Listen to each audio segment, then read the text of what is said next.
Every team that's rebuilding is looking at Carolina and thinking, we need to do what they did. It's a copycat league after all, right? But here's the problem with that. They can't. Not one of them. Tulsky is a genius. Nobody's debating that. But the Hurricanes formula isn't one thing you can copy. It's six things. And every single one of them depends on all the others. If you break one link, the whole chain falls apart. Let me walk you through it. First off, everyone talks about Tulsky's fit test. What they miss is why the fit test works. It works because Rod Brind'Amour built a system that runs on volume, not superstars. So since Brind'Amour took over in 2018, the Hurricanes have finished in the top 10 in shots on goal every single season. Top five, five times. Top three, four times. Last season, they were second in the entire league, behind only Edmonton. This is a shoot on sight team. Every skater, top line to fourth line, is held to the exact same brutal standard: forecheck, back check, shots on net. That's why they don't need a Connor McDavid or Nathan MacKinnon or Sidney Crosby. The system generates offense through pressure and volume, not through one guy dragging the team on his back. You can hire an analytics genius tomorrow, but you can't build a system without Rod Brind'Amour. Okay, pillar two. In July 2023, Aho signed an 8-year, $78 million contract, $9.75 million a year.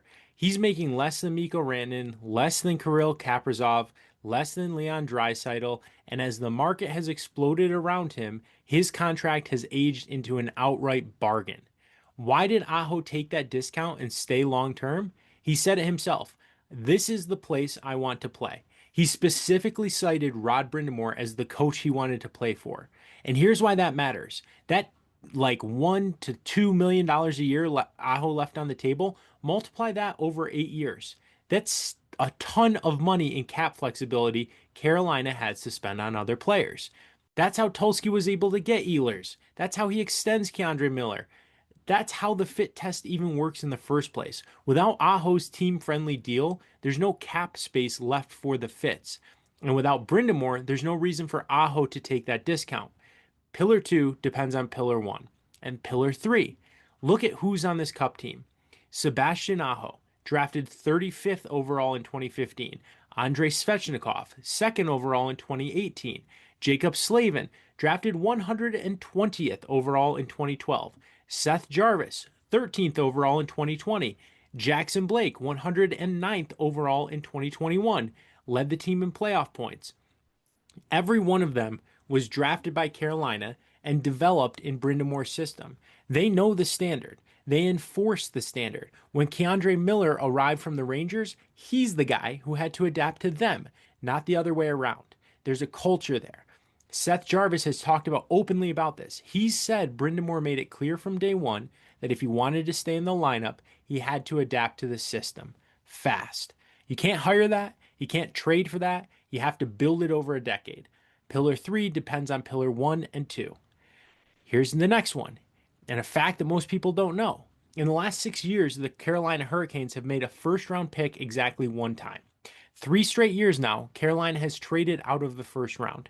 In his most recent draft, Tulsky took the 31st overall pick and turned it into 4 picks, 2 second-rounders, a third, and a fourth. Local reporters have literally called Tulsky Belichickian for his draft approach, like Bill Belichick. He'd rather have 4 shots at finding fits than 1 shot at finding a star. Why is that? Because your system doesn't need stars. You don't need high picks. You need more picks, more chances to find the guys who match the standard. And guess what those later picks become? The homegrown spine that enforces the culture. Everything is connected. So, Pillar 5. This requires patience that most fan bases don't have. But Caniacs, we love the system. We love the team first mentality. We love the way that our guys meld together, and we love that anybody can score and we don't have to be dragged by a small set of stars through anything. But I'll admit something. Even Caniacs almost broke it. When Mikko Rantanen came here at the deadline and wouldn't commit long term, half the fan base was thrilled when we signed him because we were like, oh, we finally have a star. That narrative was right there, ready to swallow us whole. Tulsky flipped him anyway to Dallas because he wasn't a good fit, and we got Logan Stankoven, who was a good fit, and draft capital. And that draft capital eventually became part of the K'Andre Miller deal. If Tulsky had listened to the "we need a star" pressure, even from us, this cup doesn't happen. The formula requires the collective discipline that most fan bases don't have. And here's pillar 6. I've mentioned Brind'Amour in every pillar because he's the connective tissue. Brind'Amour is the 4th person in NHL history to win the Stanley Cup in the same team as both captain and head coach. The first to do it in the expansion era. He's the fastest coach to 300 wins in NHL history. He did it in 488 games, 8 fewer than the previous record. Since he took over in 2018, Carolina has made the playoffs every single season. You can't hire that. You can't manufacture that. Aho signed the discount because of Brind'Amour. Jarvis brought in because of Brind'Amour. The homegrown spine enforces the culture because of Brind'Amour. Miller adapted because of Brind'Amour.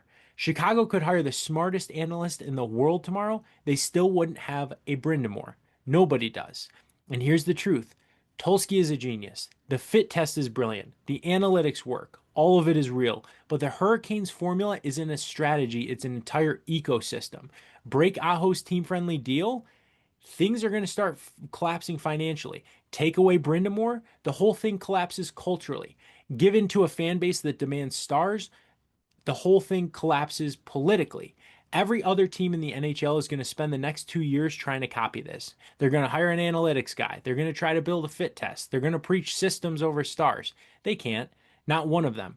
Because Tulsky didn't just build a winner, he inherited a franchise where every single piece was already in place to build one. That's the secret sauce. And nobody else has it. So, if you're a Caniac like me, hit that like and subscribe so we can keep breaking this team down together as we watch this awesome journey continue to unfold. I'll catch you in the next video.